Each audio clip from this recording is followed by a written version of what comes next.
Muy bien, buenas tardes a todos ustedes y buenas noches para los que están participando desde España y otros lugares en otras zonas.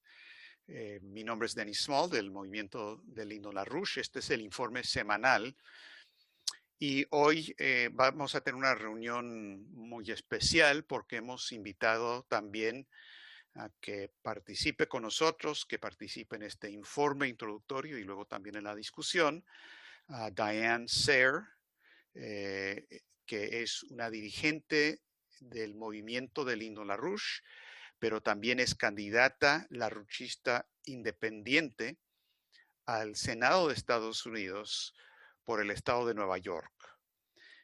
Vamos a hablar un poco más de su candidatura en un momento, pero simplemente para que sepan que ella está con nosotros. Esta reunión, por lo tanto, la estamos realizando en español y en inglés. Eh, Se está haciendo una interpretación simultánea para Diane, para que escuche lo que estamos diciendo en español, pero también lo que ella diga se va a interpretar al español para todos los que no entienden inglés. Eh, Quiero empezar la discusión, que obviamente es un tema que está en la mente de todo el mundo. ¿Qué es lo que significa estratégicamente para el mundo entero, no nada más para Estados Unidos, el cambio de gobierno que acaba de ocurrir en Estados Unidos? Trump sale de la presidencia, Biden entra a la presidencia. ¿Qué significa esto? Bueno, la manera en que no hay que pensar sobre estas cuestiones es la siguiente, y quizás reconocerán esa manera como alguien que algún vecino de ustedes quizás o amigo de ustedes quizás es su manera típica de pensar. La manera en que no se debe evaluar la situación es sacar una lista grande o corta de los puntos positivos de Trump y los puntos negativos de Trump, ¿no? Y se hace un listado, ¿no? Corto, largo, lo que uno quiera. Y luego hace una comparación, una ecuación, y aplica pues los parámetros correspondientes que uno tiene para evaluar eso, sobre cada uno de esos puntos. Y luego hace lo mismo con Biden y hace la lista de todos los puntos negativos y luego, claro, si queda una, y si hay una que voy a mencionar, punto positivo de Biden, pues así está esa lista y luego se hace una evaluación de las listas y todo lo demás. Esa es la manera mala, incorrecta, anticientífica de pensar. ¿Por qué? Porque lo que en realidad ocurre en el mundo político como en el mundo físico no tiene que ver con una suma aritmética o matemáticas de cualquier tipo de una serie de predicados, de aspectos, de posiciones, de cosas por el estilo. Tiene que ver con lo que es lo que Leibniz llama la característica o la característica universal o característica general de un proceso. Esa característica que es la causa de todos los efectos que produce. ¿Cuál es el estado mental? ¿Cuál es la manera de pensar? ¿Cuál es el estado filosófico? ¿Cuál es el concepto del hombre que existe y del que parte todo lo demás? Esa es la manera correcta de evaluar la situación. En ese sentido, la cuestión clave, la característica de lo que es entrando en este momento el gobierno de Biden, vamos a ver si sigue siendo así, pero la característica se ve en lo que es la primera resolución ejecutiva que él firmó, y es que Estados Unidos regresa al Acuerdo de París.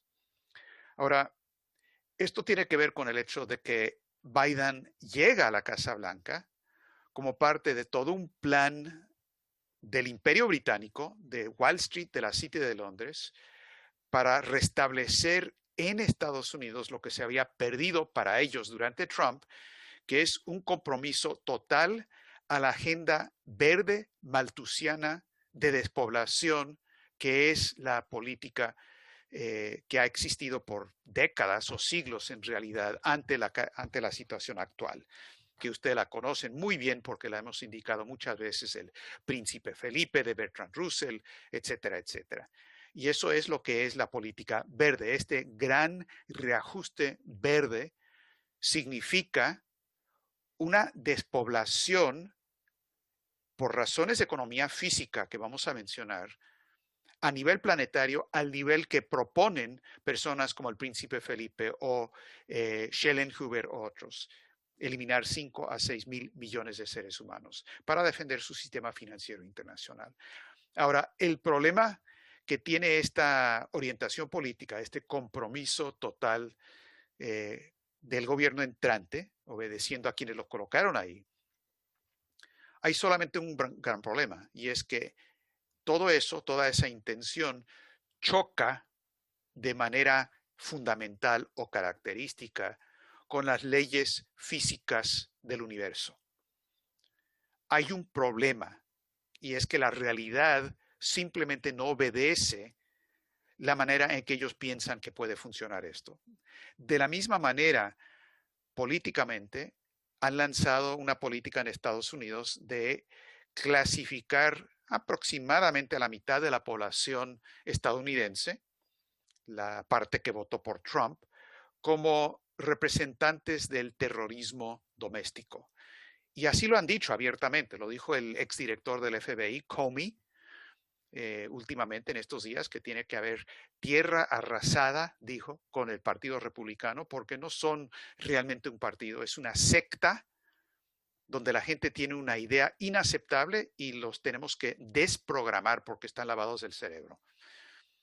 Pero también hay toda otra parte de la población, los pobres, las minorías, obviamente los hispanos, los negros, pero también los pobres blancos que simplemente no van a sobrevivir bajo estas políticas del gran reajuste verde y de despoblación que están proponiendo, no nada más para el tercer mundo, sino para Estados Unidos también.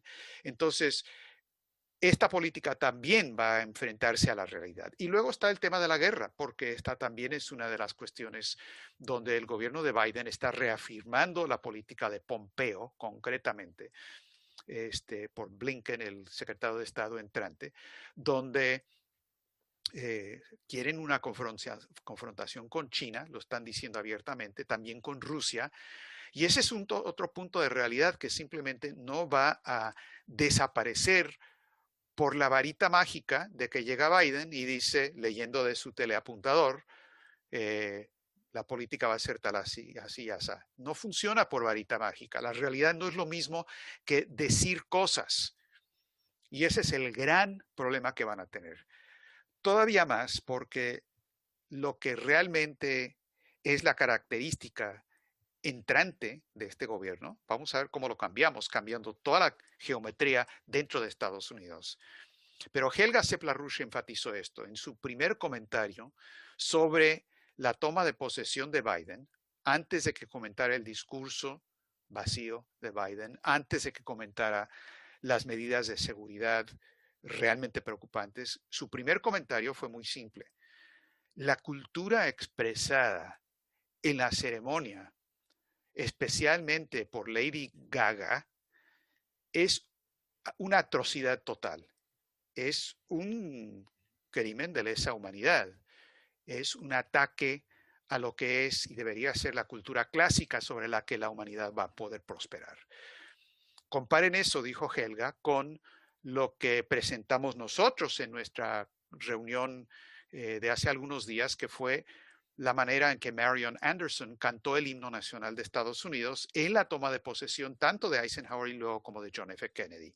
Simplemente comparen eso y pueden ver que hay un problema profundo, enorme, cultural, que tiene todo que ver con el romanticismo, un romanticismo no en el sentido de ser romántico ahí el corazón, el romanticismo como realmente se definió originalmente, un movimiento relacionado a Immanuel Kant en contra de las ideas de Leibniz, en contra de la idea de la cultura clásica, con la idea de remontarse a Roma, y de ahí viene lo romántico, que es la idea de que los gustos personales, psicológicos, emocionales y culturales de uno es cuestión propia y simplemente es cuestión de gustos y no hay verdad que se pueda encontrar en esta área de la actividad humana. Eso conduce directamente al fascismo y Helga demostró esto en el caso doloroso de Alemania, con la cultura de Schiller y de Beethoven y de Gauss, que luego con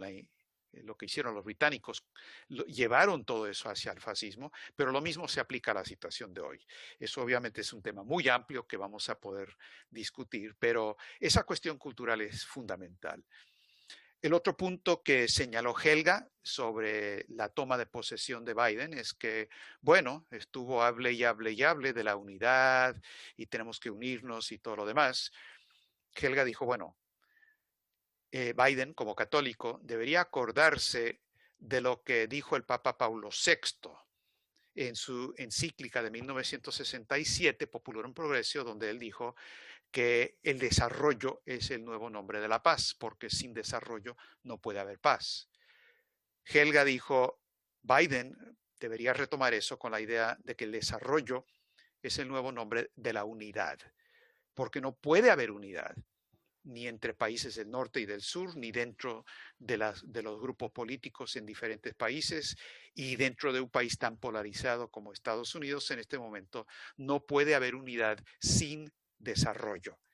Y esto nos lleva en el ámbito de lo que son las soluciones a la problemática internacional actual. Porque, miren, nosotros se los dijimos, lo estuvimos recalcando. Todos ustedes que nos conocen y han estado escuchando lo que hemos dicho y lo que ha dicho Helga en particular saben exactamente lo que dijimos. Gane quien gane la contienda presidencial en Estados Unidos, y quien lo ganó fue Trump, pero se lo robaron, y eso es otro asunto que podemos retomar, pero gane quien gane, al otro día de la toma de posesión, al 21 de enero, estamos al 22, el mundo va a estar enfrentando exactamente los mismos problemas graves de crisis existencial que antes. Enfrentamos el problema de la economía y la economía física. Por ejemplo, esta cuestión verde.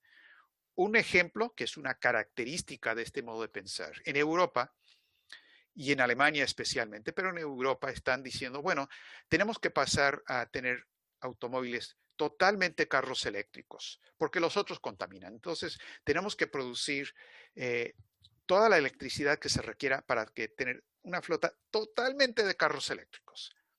Bueno, en Japón están hablando de lo mismo y el jefe de la Toyota, que es el señor Toyoda, con D y no con T, hicieron un cálculo y dijo, bueno, si vamos a hacer eso, eso va a requerir aproximadamente $1 billón de inversión para hacer esa conversión y después de eso, toda la electricidad del país se va a consumir en los autos, no va a quedar nada. Nosotros hicimos un cálculo aritmético nada más, de una extensión lineal de lo mismo para Europa y el costo sería de 1.200, no, 1.200.000 millones de dólares.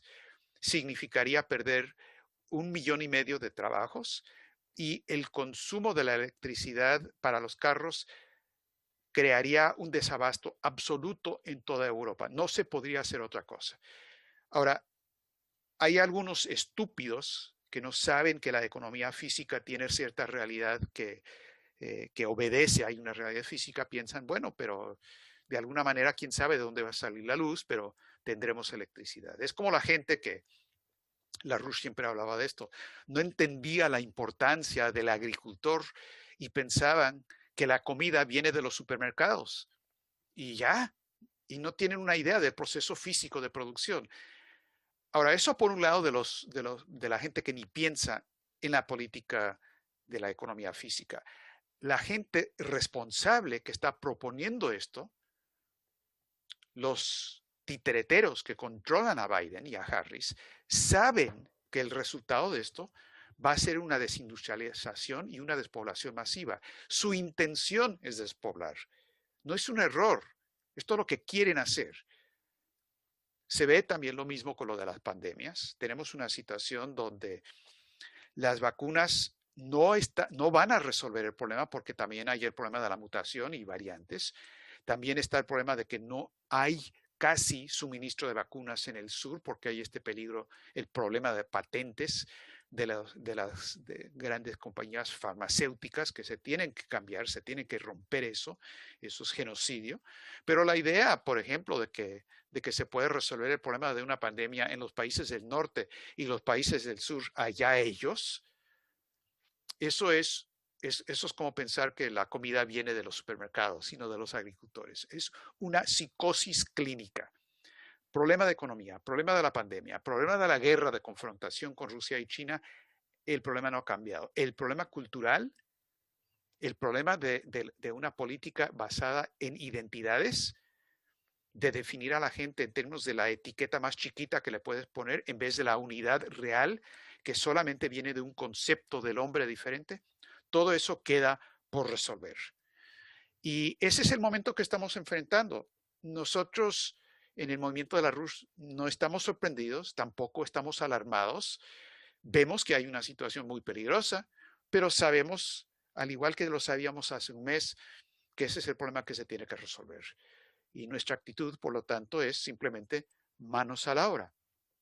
Con eso le quiero pasar la voz a Diane Sayre para que nos hable de ese aspecto de la situación mundial y en particular de su campaña como candidata a senador por el estado de Nueva York en contra de ni más ni menos que Chuck Schumer, que no solamente es el demócrata que ahora dirige el Senado, sino que a veces hay gente que dice que él es el senador por Nueva York. Eso no es verdad. Es el senador por Wall Street, que no es lo mismo que el estado de Nueva York. Sin más, quiero darle la bienvenida a Diane para que nos presente lo de su campaña y la situación estratégica. Adelante, Diane. Great. Okay. Thank you very much. And I'm sorry that I'm not speaking in Spanish. Excelente, gracias. Siento que no les esté hablando en español. Mi esposo habla un poco de español, pero yo no. Me da mucho gusto conocer a muchos de ustedes que sabía de ustedes de Denise, pero no los conozco personalmente, pero qué bueno que nos conozcamos y tengamos prendidos los videos para podernos ver. Como dijo Denise, soy candidata a Senado en contra de Chuck Schumer y como la gente puede saber, Schumer amenazó al presidente Trump al principio del gobierno de Trump, cuando el presidente Trump dijo que quería reorganizar los servicios de inteligencia del país. Schumer, en un programa de televisión, lo estaban entrevistando, no me acuerdo con quién estaba hablando, pero dijo: eso es muy estúpido, porque los servicios de inteligencia tienen 1,000,000 de maneras de ejecutar represalias, que es exactamente lo que hicieron cuando Trump estaba en la Casa Blanca y terminó con el fraude electoral más grande que se haya visto en la historia de Estados Unidos. Y colocaron a un nuevo presidente que tuvo que estar acompañado por 26,000 soldados de la Guardia Nacional, porque probablemente no saben que la mayoría del pueblo de Estados Unidos no lo eligió como presidente y no consideran que su gobierno es legítimo.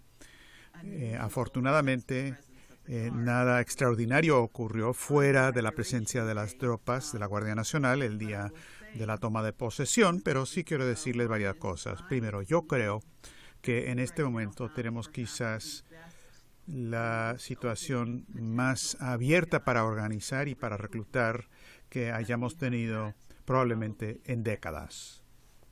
And Helga put it one way on a call we had with her. Helga lo dijo de cierta manera en una llamada que tuvimos con ella hoy. Dijo, es la realidad versus la ideología, que la gente tiene varias versiones de lo que ha pasado, pero cuando proceden hacia el futuro en base a esas versiones y demás, van a toparse, van a chocar contra una pared, porque las cosas no van a funcionar.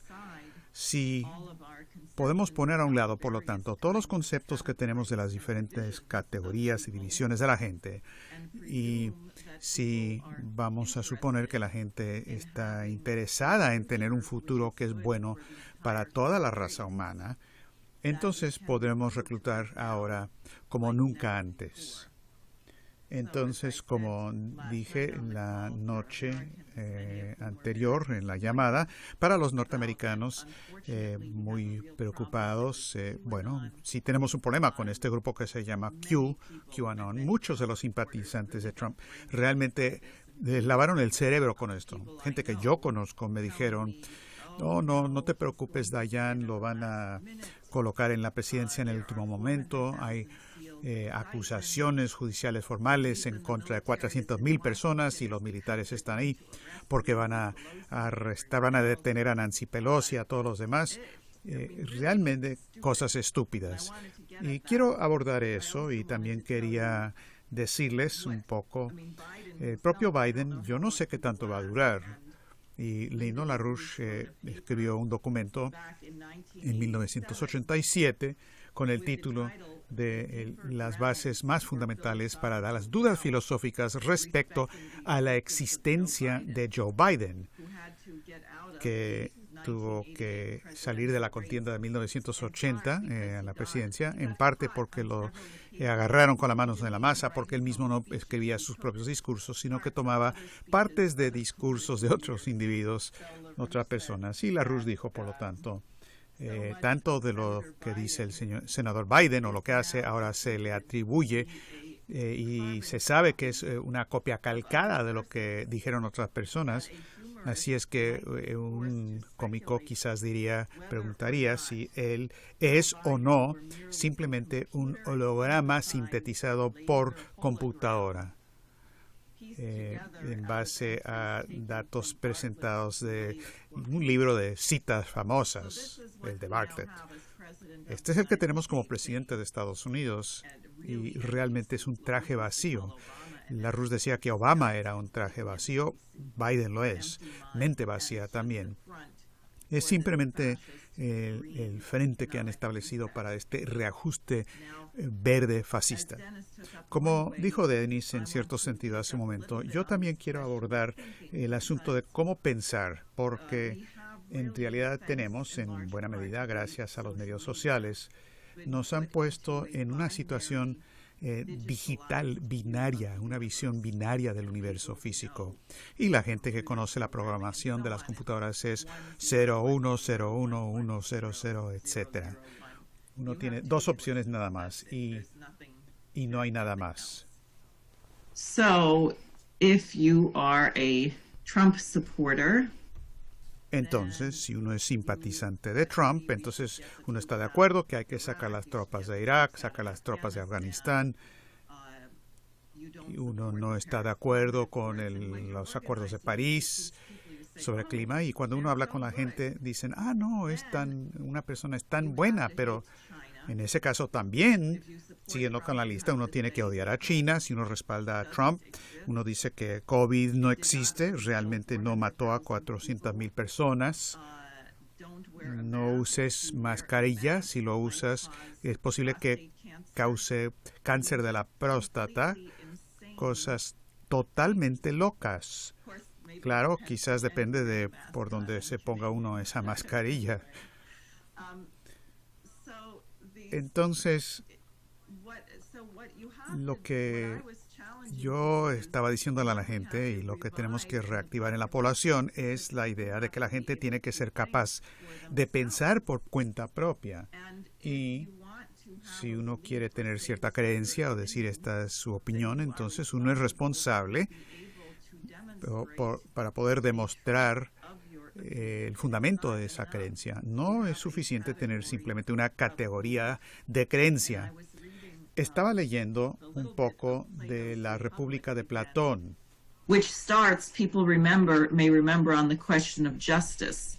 Que empieza, ustedes se acordarán, con el tema de la justicia. Quiero compartir un poco con ustedes este diálogo para cerrar, porque esto sirve para que nos acordemos de que hay una manera de saber si algo es verdad o no, y que no se basa en los supuestos hechos, no se basa en sí o no, o 1 o 0.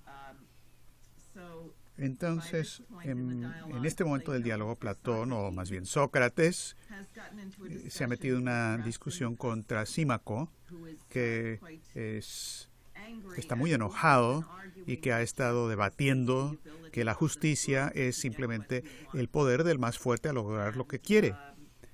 Y por lo tanto voy a leer aquí. Esto es Sócrates.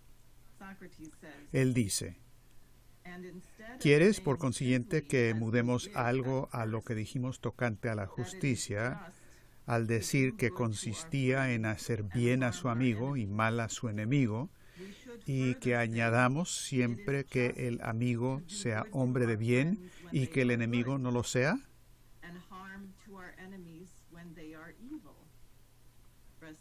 Y Trasímaco dice: sí, encuentro eso muy en su lugar. Sócrates: pero ¿es posible que el hombre justo haga mal a otro hombre, cualquiera que él sea? Trasímaco: sin duda, debe hacerlo a sus enemigos, que son los malos. Sócrates: cuando se maltrata a los caballos, ¿se hacen peores o mejores? Trasímaco: se hacen peores. Sócrates: ¿pero se hacen tales en la virtud que es propia de esta especie de animales o en la que es propia de los perros? Trasímaco: en la que es propia de su especie. Sócrates: ¿no diremos igualmente que los hombres a quienes se causa mal se hacen peores en la virtud que es propia del hombre? Trasímaco: sin duda. Sócrates: ¿no es la justicia la virtud propia del hombre? Trasímaco: sin contradicción. Sócrates: así pues, mi querido amigo, necesariamente los hombres a quienes se causa mal se han de hacer más injustos. Trasímaco dice: bueno, así parece. Y Sócrates luego le pregunta: ¿pero un músico puede, en virtud de su arte, hacer a alguno ignorante en la música? Trasímaco: eso es imposible. Sócrates: ¿un picador puede, mediante su arte, hacer de alguno un mal jinete? Trasímaco: no. Sócrates: ¿el hombre justo puede, mediante la justicia, hacer a un hombre injusto? Y en general, ¿los buenos pueden, por su virtud, hacer a otros malos? Trasímaco: eso no puede ser. Sócrates: porque el enfriamiento no es efecto de lo caliente, sino de su contrario, así como la humedad no es efecto de lo seco, sino de su contrario. Sin duda, dice Trasímaco. Sócrates: el efecto de lo bueno no es tampoco el dañar, este es el efecto de su contrario. ¿Pero el hombre es justo o es bueno? Trasímaco: sí. Sócrates: luego no es lo propio del hombre justo el dañar ni a su amigo ni a ningún otro, sino que lo es de su contrario, es decir, del hombre injusto. Y claro, ahora lo agarró a Trasímaco y tiene que aceptar lo opuesto a lo que decía al principio. Y Trasímaco solo puede echarse la culpa a sí mismo, porque Sócrates lo abordaba desde el punto de vista de no saber nada, pero hacer las preguntas nada más. Y yo creo que este es el desafío que enfrentamos hoy, especialmente en una crisis tan grave como la de hoy. Es muy importante no aceptar las cosas tal y como se presentan y no caer en la trampa. Se me olvidó decir esto, el 6 de enero. Quería contarles, porque mucha gente dijo: la gente que se amotinó, eso fue solamente la gente de Antifa. Bueno, Antifa no es Antifa. Si lo piensan bien sobre lo que dijo Helga Sepla-Rush, sobre lo que pasó en el Maidán en Ucrania, estos francotiradores le estaban disparando a la policía y a los manifestantes, porque lo que querían hacer era crear el conflicto y caos. Entonces, existen pandillas mercenarias violentas cuyo objetivo es crear caos y, desafortunadamente, por las emociones, quedé decepcionada por varios de mis amigos, contactos, porque después de que entraron al Capitolio, les dije: ¿no les pareció estúpido eso de entrar violentamente al Capitolio? Y uno me dijo: no, eso no es estúpido, esa es nuestra casa. y me echaron gas lacrimógeno. No les puedo decir el número de personas que yo conozco que yo no pensaban, no son terroristas, pero actuaron de manera muy estúpidos y pisaron el palito organizado por un grupo pequeño de terroristas.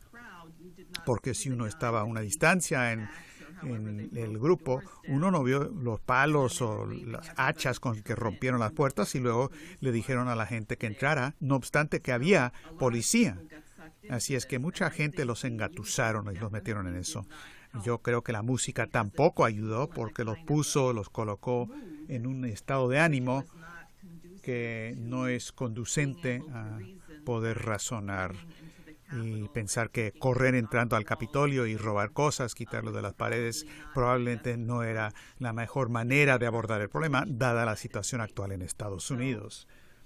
Así que creo que tenemos una situación increíble para organizar en este momento, pero cada uno de nosotros es responsable por la cosa que uno sí puede controlar, que es nuestra mente. Tenemos que cuidar nuestras mentes y tenemos que utilizarlas.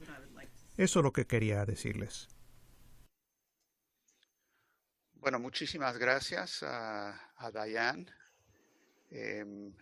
por sus comentarios introductorios. En un momento vamos a pasar a la parte de la discusión.